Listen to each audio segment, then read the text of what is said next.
Saya nak masuk kepada isu yang kedua, adalah berkenaan dengan isu PrEP. Okay. Isu PrEP ni apa dipanggil sebagai pre-exposure prophylaxis.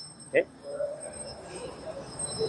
Pada tahun 2023, KKM akan ada satu projek.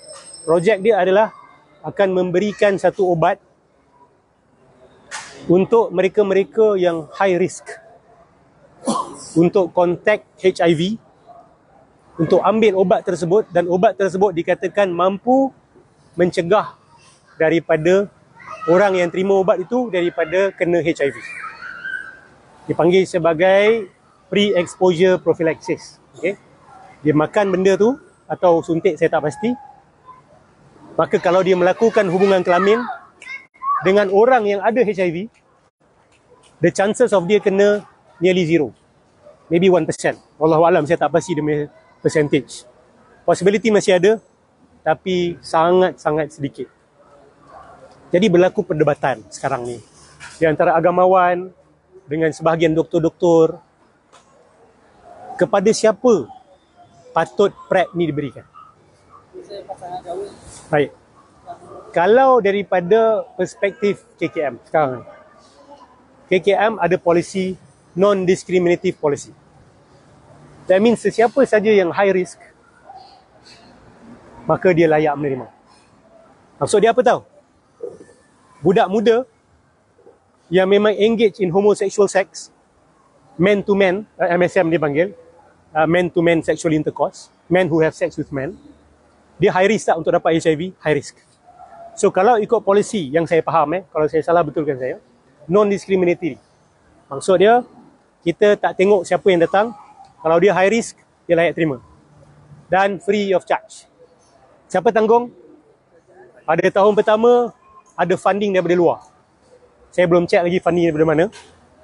Tapi selepas tahun pertama, atau selepas habis funding tersebut, siapa yang akan tanggung? Siapa yang akan tanggung? Ini saya serahkan kepada rakyat Malaysia untuk. Ini saya bahas sebagai seorang Muslim. Not as a Malaysian, but as a Muslim who stay in Malaysia. And who have families, who have wives and families and children who stay in Malaysia, dan rakyat Malaysia. Jadi ada sebahagian asatizah kata hold dulu. Kita kena tapis siapa yang layak dapat dan siapa layak. Kita tak boleh main non-discriminatory punya policy. Very good. That's your position. Sebab di sana ada kemungkinan, ada possibility bila diberikan PrEP ni, mereka akan lebih agresif melakukan MSM. Tak takut. Dan memang ada kajian menunjukkan siapa yang dah dapat PrEP, dia akan have sex tanpa pakai kondom. Sebab apa? Confident. Aku dah ambil PrEP. So they engage in more high risk behavior tu secara more agresif. Ada sebahagian orang yang jadi macam tu. So Dr. Sanusi Ahmad, kalau tak silap saya, dalam satu program dengan Sinar, dengan Finas, menyatakan poin yang sama. Dr. Irwan Subri juga dalam satu program dengan Sinar Forum, dia pun mengatakan yang sama. Cakap kita nak bagi kepada siapa? Fiqh Islam tidak menghadang benda ni, tetapi kepada siapa yang layak. Begitu juga Prof. Rafidah Hanim. Begitu juga dengan seorang ahli panel dalam senarai panelis dengan Dr. Sanusi, dan juga seorang doktor, Dr. Syamsul, pun berpegang yang sama. Kita kena fokus kepada abstinence. Ini saya nak kata bahawa saya tak ada bawa poin baru. Saya hanya nak menyokong pendirian Prof. Rafidah Hanim. Saya nak menyokong poin Dr. Irwan Subri. Saya nak menyokong poin Dr. Sanusi. Okay? Dan sahabat beliau ahli panel seorang wanita, dan juga Dr. Syamsul. Kita kasih kepada pasangan yang mana pasangan dia ada HIV, dah berkahwin. Lepas tu pasangan dia dapat HIV. Maka pasangan tu layak untuk dapat. Tapi bagi seseorang yang tak kisah halal haram, yang tak kisah tentang hukum liwat, orang macam ni, kita tak boleh liberally bagi kepada mereka. Unless digandingkan sekali dengan kempen abstinence. Unless digandingkan sekali dengan penekanan kepada pengharaman perbuatan MSM. There is no, apa kita kata, beralas lagi dah. Kita kena cakap terang-terang. Benda ni haram. Ni perbuatan yang haram. Kamu melakukan jenayah. Ni saya nak tekankan satu perkara. Liwat adalah jenayah di negara ini. Bukan sahaja dalam mahkamah syariah, tetapi juga dalam jenayah sivil. Betul tak? So saya suka bila Dr. Irwan masuk, kata itu bukan choice. Sebab apa? Sebab undang-undang negara ni clear. Dia jenayah. Undang-undang sivil jenayah. Undang-undang syariah pun jenayah. How can you say it's a freedom? It's a choice. It's not a choice. Di Malaysia ini, liwat bukan choice. Dia adalah crime. Dia adalah jenayah. Dan saya mengharap bahawa KKM, seperti mana KKM kuat melawan, buat kempen anti rokok, buat kempen anti dadah, mana kempen anti liwat? Mana kempen anti seks songsang? This is where I see the confusion. Masih ada sebahagian orang-orang di dalam masyarakat kita yang menganggap bahawa hubungan seks antara lelaki dengan lelaki adalah hak peribadi. It is not a right. I mean, it's worrying. Bila seorang doktor sibuk dengan HIV, tapi isu liwat, choice. Di mana kempen anti liwat? Di mana kempen anti seks songsang? Di mana kempen anti zina? Don't tell me ini religious issue. It is not a religious issue. It has become health issue. Ini dah masuk isu kesihatan masyarakat. So, you tak ada kempen anti seks songsang. You tak ada kempen anti liwat. You not even clear of your position. Lepas tu you nak kasih for free preps kepada high risk people who some of them engages actively in MSM. Itu akan menggalakkan mereka. Yes, you may achieve zero HIV in 2030. But what is the point? What is the point if you achieve that? Tapi ramai anak Muslim kita melakukan liwat. What is the point? I ask you. So, doktor tak boleh hanya tengok daripada perspektif doktor. Oh, fokus saya hilangkan HIV. Fokus saya hilangkan HIV. Mahal apa ni? Awak masuk ke hospital, awak buang agama awak keluar ke? Sampai ada yang kata, saya masuk klinik saya pakai kot putih.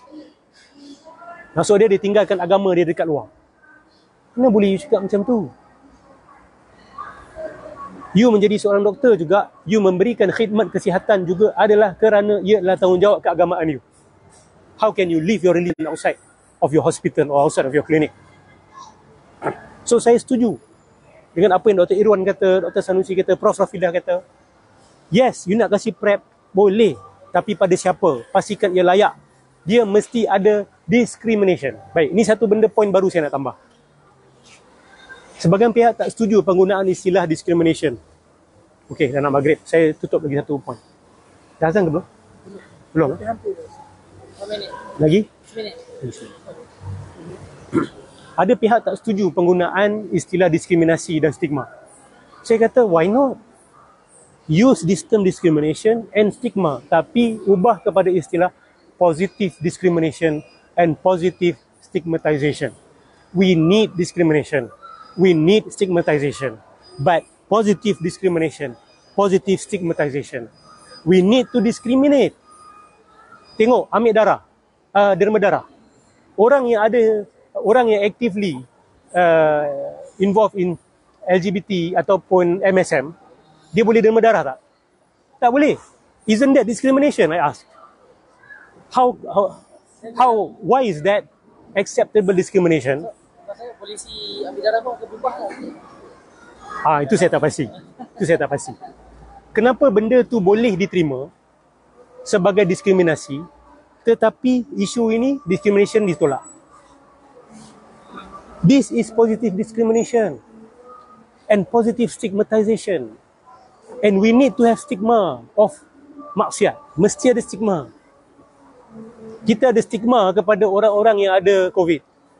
Kepada orang-orang yang ada penyakit berjangkit. Itu stigma lah tu. Oh, awak ada COVID Jangan dekat dengan saya. Is that a negative discrimination? No, it's a positive discrimination. It's a positive stigmatization. So, jangan malu untuk guna perkataan stigmatization. Jangan malu untuk guna perkataan discrimination. Silakan.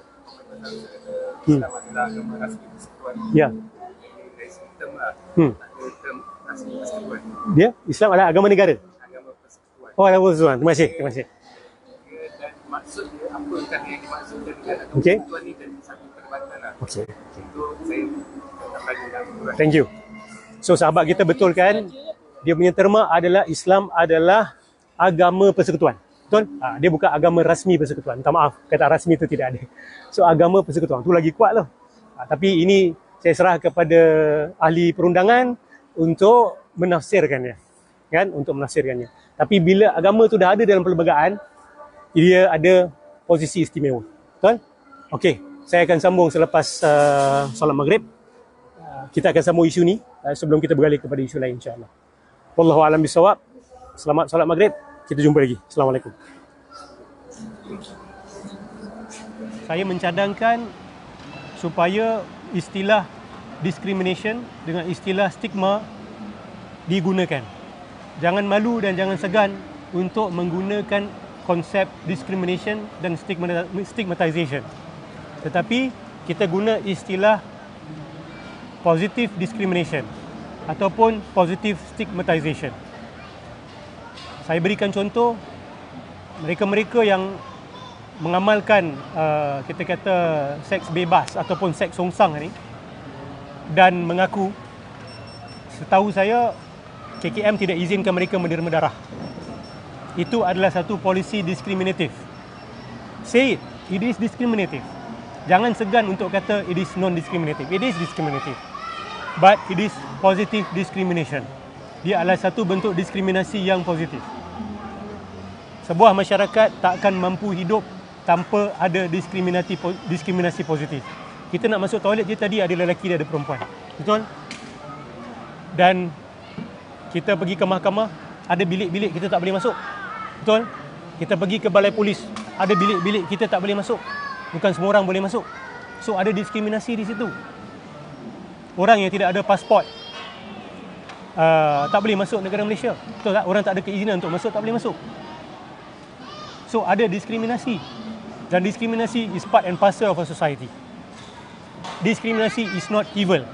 Diskriminasi bukan negatif dan bukan buruk. Sama juga dengan perkataan stigma.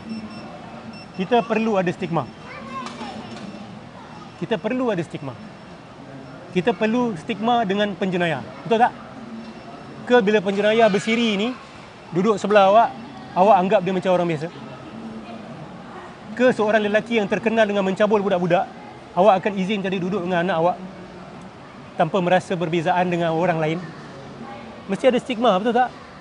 Mesti ada tabu, mesti ada stigma. Dan stigma dan diskriminasi membantu orang-orang ini. Walaupun mereka tidak suka, tetapi dia membantu mereka. Dia memberikan mereka satu social incentive untuk mereka menghentikan keburukan yang mereka buat. Kan? Bila dipulaukan, orang akan fikir balik. Sebab tu zaman Rasulullah SAW, antara peringkat arak diharamkan, sebelum pengharaman total, Allah kata, La taqrabus salata wa antum sukara, hatta ta'lamu ma taqulun. Kan? Jangan kamu menghampiri solat. Sebagai ulama menafsirkan, jangan kamu menghampiri solat jemaah di masjid. Tak diizinkan orang mabuk untuk solat dalam masjid ketika kamu sedang mabuk. Hatta ta'lamu ma taqulun, sehingga kamu tahu apa yang kamu cakap. Itu adalah positive discrimination. Itu positive stigmatization. Untuk memulau orang, untuk memberikan dia teguran secara halus.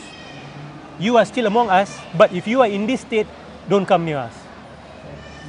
When alcohol dah clear, you can come. We will accept you. Dia macam tu. Itu positive stigmatization itu. Jadi saya mencadangkan kepada para asatiza dan kepada pengamal-pengamal perubatan Muslim, jangan malu untuk guna istilah diskriminasi dan stigma. Katakan sahaja, yes, kita menggalakkan ada diskriminasi kepada sebahagian pihak untuk mendapat prep. Dan diskriminasi yang kami maksudkan adalah positive discrimination, positive stigmatization. Bukan pemulauan tanpa sebab. Okay? Bukan filtering tanpa sebab. Ini cadangan saya. Baik. Allahumma salli ala sayyidina Muhammad wa ala ali sayyidina. Ada sebahagian orang yang mempertahankan PrEP diberikan kepada sesiapa sahaja. Dia kata macam ni. Dia kata orang yang addicted dengan heroin, antara cara perubatan dia adalah dengan memberikan methadone. Methadone ni sendiri adalah drugs. Dan dia pun ada level of addiction juga. So nak buang addiction kepada dadah heroin, bagi satu lagi dadah. Dia panggil sebagai methadone. Tapi methadone ni dia ada manfaat untuk buang addiction kepada heroin. So dia orang kata macam ni. Tengok, methadone ni kita tak diskriminatif. Siapa saja yang ada addiction kepada heroin, kita bagi. Begitu juga dengan nikotin, patch ataupun nikotin apa benda lah yang buat orang berhenti daripada rokok. Kita tak boleh diskriminatif. Kita tak boleh kata orang yang kuat merokok, kita tak boleh bagi pada dia. So dia kata sama juga dalam hal ni, kita tak boleh mendiskriminasi orang yang aktif sexually, MSM, men who have sex with men. Kita tak boleh diskriminasikan mereka. Kita kena bagi mereka sama juga. Macam kita bagi methadone kepada orang yang ketagih heroin. Ni hujahan mereka. Malam ni saya nak sangkal hujahan itu. Saya nak katakan, dan sangkalan saya ni bukan daripada saya. Itu juga yang dikatakan oleh Dr. Irwan Subri, yang dikatakan oleh Dr. Sanusi, yang saya faham daripada perkataan mereka, Prof. Rafidah Hanim. Mereka kata ini yang saya faham, tak boleh disamakan dua situasi ini. Kenapa? Kerana dadah dan rokok ada kempen anti dadah dan kempen anti rokok yang ditaja oleh KKM. Betul? Kalau saya salah, betulkan saya. Betul tak KKM ada kempen-kempen anti dadah dan kempen-kempen anti rokok? Ada kan? Tapi pernah tak awak dengar KKM buat kempen anti liwat? Kenapa tak buat? Ni soalan saya. Sedangkan kajian telah menunjukkan bahawa, sahabat saya kata tadi 80%, 80% of case HIV di negara ini berpunca daripada lelaki yang mengadakan hubungan liwat dengan lelaki lain. So dia bukan sahaja masalah sosial atau masalah agama, dia telah menjadi masalah kesihatan. Dia adalah gejala kesihatan. It's a health crisis. So kenapa KKM boleh buat kempen anti dadah, boleh buat kempen anti rokok, tapi tak boleh buat kempen anti seks songsang? Kenapa? Ini soalan yang saya harap dibincangkan oleh masyarakat. Betul tak? Adakah kerana sebahagian orang-orang penting di dalam KKM tidak melihat kecenderungan homoseksualiti ataupun aktiviti liwat itu sebagai bermasalah? Adakah kerana ada sebahagian orang yang berpengaruh tidak melihat LGBT ini sebagai satu gejala? Adakah kerana itu? Takut dilabel stigma, diskriminatif, melanggar hak-hak asasi. Betul tak? Mungkin itu adalah sebahagian sebab dia. Wallahu a'lam bissawab. Tapi bagi saya, sudah sampai satu tahap kempen itu perlu berlaku. Betul tak? Sudah sampai satu tahap kempen itu berlaku. Dan bila kita cerita pasal kempen itu, sebab itu pendirian kami, saya dan sebahagian asatizah lain, saya setuju dengan pendirian mereka dan saya menyokong pendirian mereka. Nak kasih PrEP, dia mesti datang bersama dengan kempen anti seks songsang secara jelas yang dibiayai oleh kerajaan Malaysia. Ini cadangan saya. Saya bukan menuntut, saya bukan rakyat Malaysia. Cuma saya mencadangkan. Dan bukan JAKIM saja kena buat benda ni. KKM pun kena buat sebab ni dia jadi masalah kesihatan. So kenapa cerita ni tidak dibuka? Kenapa kita hanya sibuk pasal kita nak hadang orang dapat HIV? Kenapa kita tak sibuk kenapa orang dapat HIV? Apa punca utama manusia dapat HIV dekat Malaysia ni? Kenapa tak bahas benda tu? So abstinence should be number one. Bahkan I will suggest something beyond that. It's not just abstinence, but apa tu? Combat. Kita kena combat seks songsang. Kita kena dengan rigorous mengatakan bahawa liwat diharamkan oleh agama, bukan sekadar agama Islam, tetapi agama-agama besar dunia. carilah mana agama dalam dunia ni yang menghalalkan liwat. Adakah agama Kristian menghalalkan liwat? Baca Bible, cerita Sodom dan Gomorrah, very clear. Adakah agama Buddha menghalalkan liwat? Adakah agama Hindu menghalalkan liwat? Saya yakin tidak. So, kesepakatan agama. Ditambah pula bahawa liwat adalah jenayah syariah dan jenayah sivil. Dan negara ini agamanya adalah agama Islam. Betul? Agama Islam adalah agama persekutuan. So, saya tak faham kenapa belum ada kempen anti-seks songsang secara besar-besaran. Itu kalau tak berlaku, pemberian PrEP kepada sesiapa saja secara non-diskriminatif akan membawa masalah lain.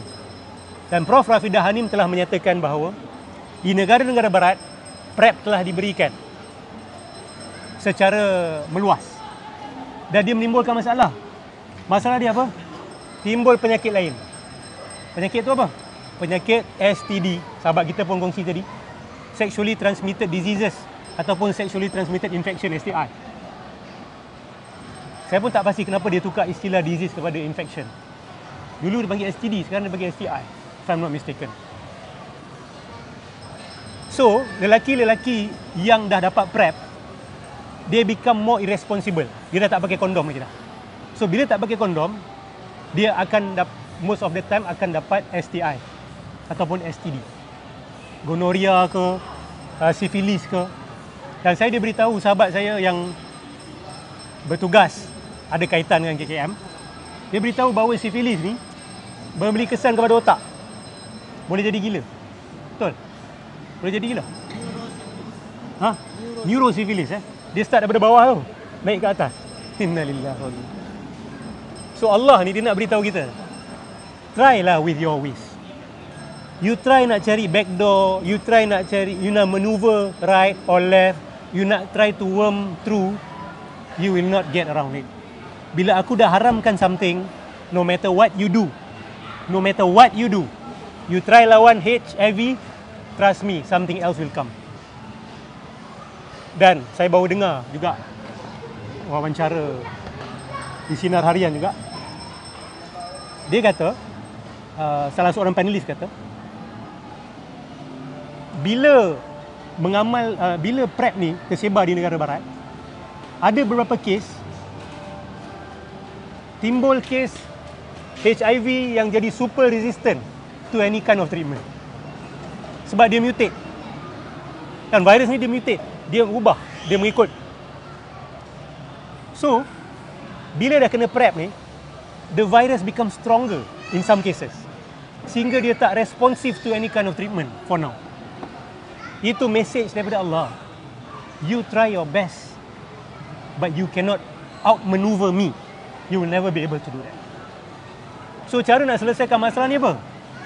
Allah dah ajar kita, haramkan liwat, haramkan zina.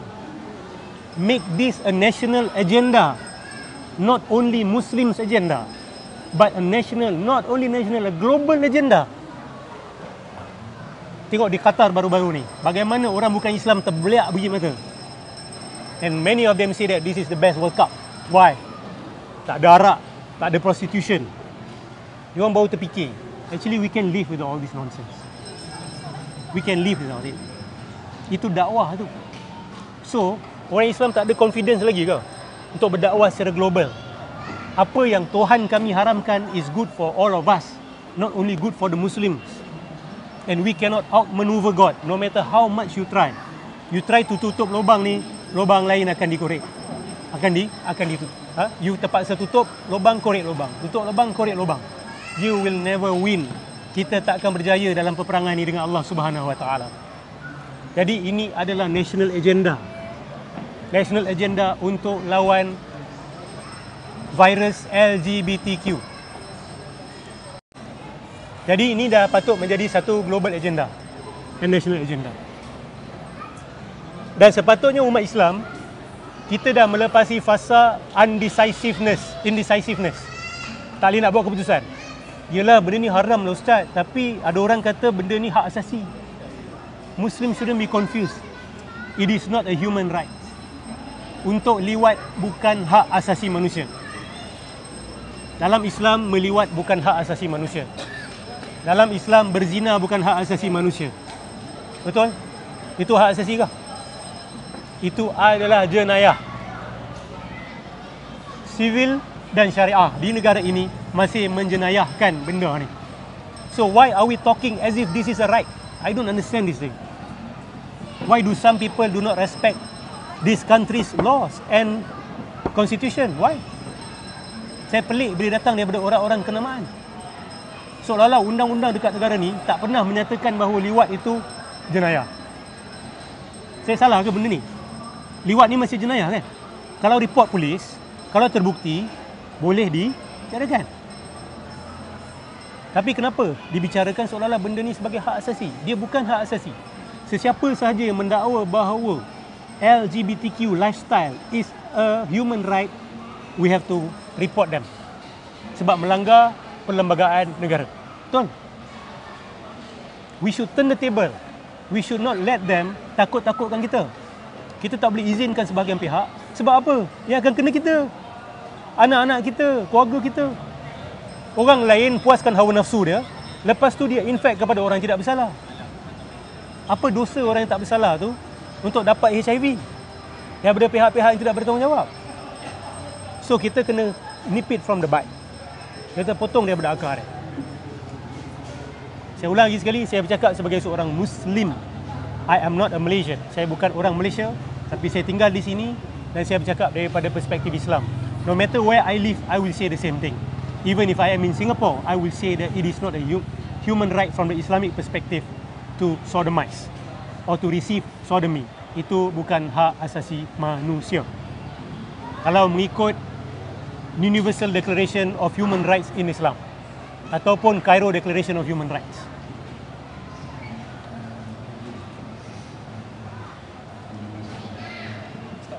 Ya. Oh tak lah. Tak. Kita tak boleh sodomize isteri kita pun. Okey? Sebab tu saya kata secara umum sodomi